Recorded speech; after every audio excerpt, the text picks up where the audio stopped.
sa lahat ng bago dito sa aking vlog or dito sa aking YouTube channel or dito sa aking Facebook Live.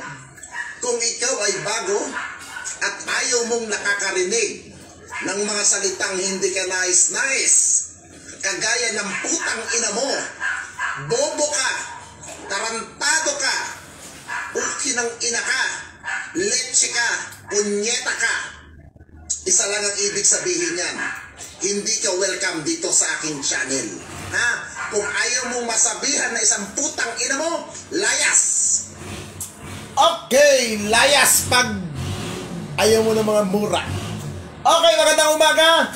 Bago tayo mag-start, syempre, music muna tayo, okay? Lilinawin lang ho natin kasi may mga nagtatanong sa akin, ninyo, alamin mo nga kung totoo ba yung nationwide lockdown by December 23, ngayon December 23. May mga nagtatanong sa akin. Ang sabi ko, sure ako, fake news yan. Sabi ko doon sa mga nagtatanong sa akin.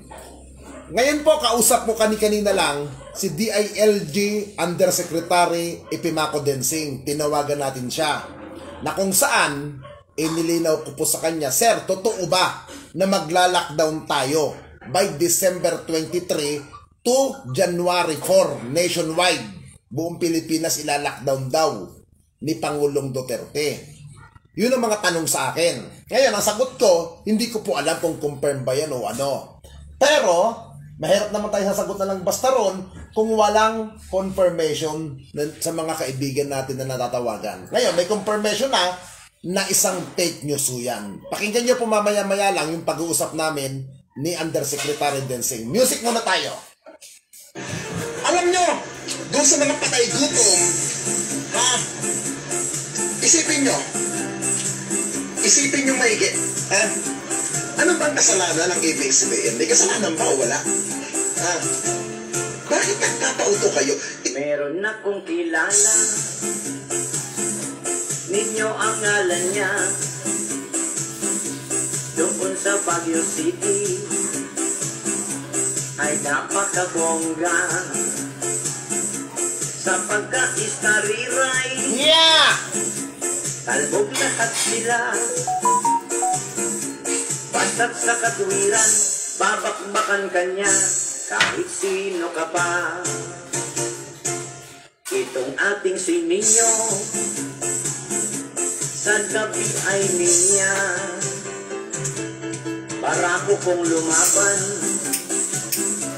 may pusong dalaga, malasakit sa bayan, at sa ating kapwa,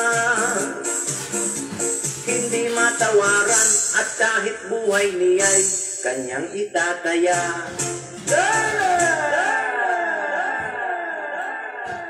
Kaya sana pag-ingatan mo ang kaibigan kong si El Nino. Wag na wag mo siyang titirahin, mabubuwang kang sigurado. Iyong kaibiganin, ika'y magiging happy. Tutulungan ka niya't ituturing ka pa na isang family.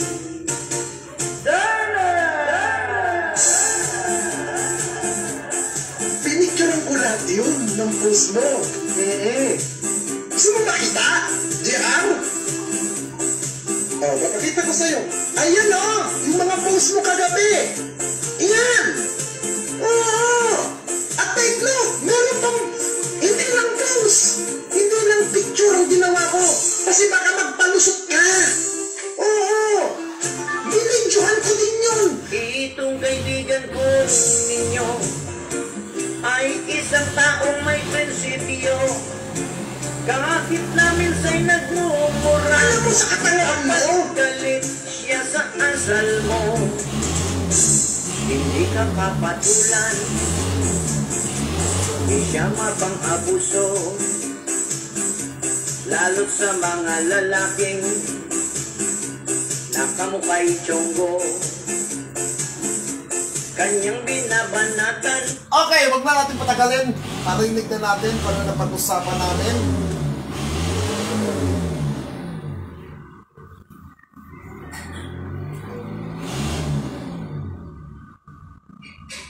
Okay. Tingnan natin kung malakas dito siya. Ibig ko fake news po yun. Fake news talaga yun. Ano naman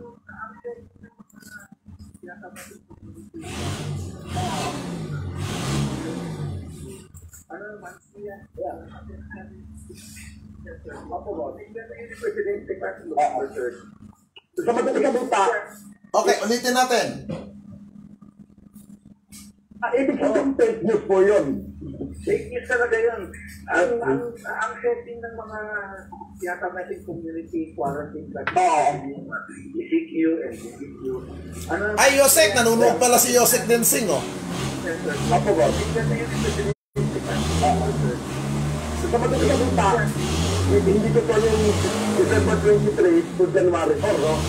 Wala.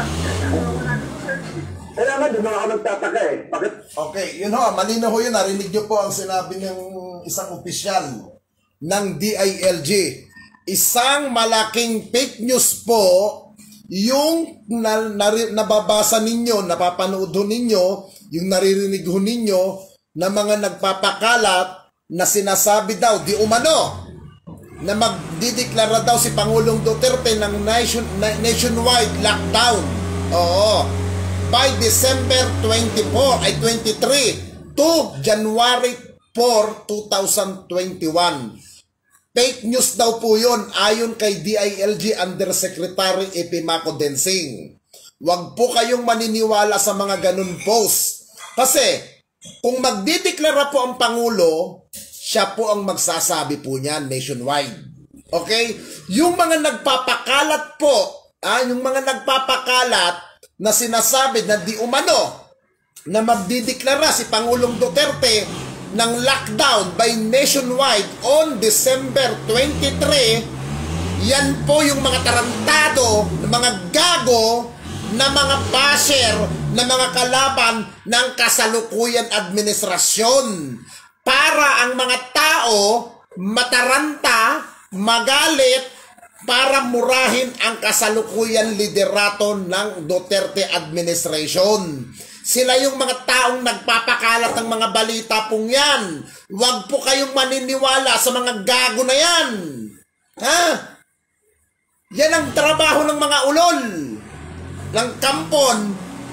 Dilawan man, komunista, lahat naman yan ang gusto nila mayari ang administrasyon. Hindi po totoo. Uulitin natin, ha? Hindi po totoo kung ano pong nakukuha yung balita na magdideklara ang administrasyon ni Pangulong Duterte ng nationwide lockdown. Hindi po totoo yan. Ilalapit ko po yung conversation namin ni Undersecretary Densing para mas malinawan po kayo, guys, ha? Para mabuong mapakinggan nyo. Si Omar. Ito. Ako po. Ibig sabihin, fake news po yun. Fake news talaga yun. Ang setting ng mga yata natin community quarantine ECQ and ECQ. Ano naman yan eh. So, nakasend ka ni Senator. Opo ba? Declare na yun ni Presidente pa. Sa madaling kabuta, hindi totoo yung December 23 to January 4, no? Wala. Kasi wala namang search eh. Kaya nga, doon ako nagtataka eh. Bakit kumakalat sa social media? Kumaakyat, pero wala pa siya sa level na kailangan sa mga. Sige ba sa kumakalat sa social media, ikalat ko? Ikalat na. Okay, narinig nyo po, ha?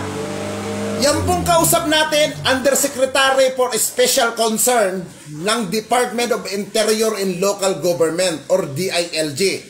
Siya po ay isang undersecretary. Official po yan. Appointed po yan ni Pangulong Duterte. Ngayon, huwag po kayong mataranta na sinasabing magla-lockdown daw tayo by December 23. Yung nagpapakalat po niyan, nakikita nyo na nagpo-post sa social media o sa Facebook, ang gawin nyo po pinakadabes kung ano yung magagawa nyo, i-report nyo ang post na yan. I-report nyo. I-report nyo po yan. Kasi fake news po yan. Huwag po kayong maniniwala. Mga siraulo ang mga taong yan. Ngayon, ang sabi ko nga, doon sa mga kausap ko, hindi ko kayo masasagot kung totoo yan o hindi. Kasi baka mamaya, pag sinabi kong oo, malintikan naman ako. Pag sinabi kong hindi, malintikan din ako. Kaya sabi ko, bigyan nyo lang ako ng time, tatawagan ko yung kaibigan natin dyan sa DILG Central Office. Ngayon, malinaw na yung sinabi ng Undersecretary. Mali yung impormasyon na yan, walang balak, walang plano, at wala sa isip ng kasalukuyan administrasyon. Malinaw naman ang sinabi ng Pangulo, di po ba? May parating na tayong mga gamot. Di po ba? At doon sa mga nagpapakalat na nagsasabi na wag daw magpabaksin, alam nyo guys, nasa sa inyo naman ho yan. Hindi naman siguro si Raulo ang pamahalaan na tuturukan ng mga tao para mamatay. Di po ba? Kasi pag wala ng tao sa bansa, walang saysay ang gobyerno. Dahil ang gobyerno umaasa sa atin para sa babayad natin na buwis. Dito, Sir Nino sa Baler, magla-lockdown kaya tuloy kala ko di na kami makakauwi. Hindi, pag ganyan no, pag province, magla-lockdown ng province, ano na po yan, nasa control po yan ng local government, ng governor or ng mayor ninyo, kung ila-lockdown niya ba o hindi. Magtanong po kayo sa mga barangay chairman ninyo. Mag-texto kayo, magtanong. I-message nyo si Kapitan kung may natatanggap kayong impormasyon na ganito. Wag ho kayo basta maniniwala sa mga post, lalo na po dito sa Facebook. Dahil karamihan pong na nagpo-post sa Facebook, mga fake account, lalo na yung mga page na hindi naman nagla-live, na hindi naman nagpapakita ng mga pagmumuka. Diyan ho kayo magduda. Mga fake po ang mga yan. Ang intention lang naman na nagpapakalat po ng mga fake news para galitin ang mga tao. Galitin at mabwisit sa administrasyon. Yun lang po ang gustong mangyari ng mga tarantadong yan. Yan o, kaya wag ko kayo basta maniniwala sa mga nagpapakalat ng mga magla-lockdown daw ang administrasyon ni Pangulong Duterte. Wag ko kayo maniniwala. At wag po kayong magpanic buying. Wag din po kayong mataranta. Makinig lang po kayo sa mga, alam nyong mga news outlet na tawag nito, na pinagkakatiwalaan ninyo. At makinig lang ko kayo. May website naman po ang DILG. Di po ba? Doon po kayo maniniwala. Pero pag mga fake, mga news lang na mga pinagpupost lang sa Facebook na walang kayong mag-ingat to kayo. At wag nyo na po bastang sinishare yung mga post na alam nyong kaduda-duda para hindi kayo masabing nagpapakalat ng fake news. Okay? Yan po. Pinost ko lang po ito, nilive ko lang ito kasi 5 na po yung nagme-message sa akin kung talaga bang magla-lockdown daw. Sabi ko, hindi ko masagot kung ano kasi mahirap na. Baka mamaya tayo. Pero ganun pa man, maraming salamat kay DILG Undersecretary Epimaco Densing kasi nung tinatawagan ko siya kanina, ini-interview ata siya ng isang media, text sa akin. Ini-interview lang ako. Pero nung pagkatapos na ma-interview, nagkausap na kami. Okay guys, malinaw na po yan wala pong lockdown by December 23 hanggang January 4. Mali impormasyon po yan, fake news po yan. Okay, magandang umaga at God bless to all. See you tomorrow, Metro Manila and Dasmariñas. Bye bye guys!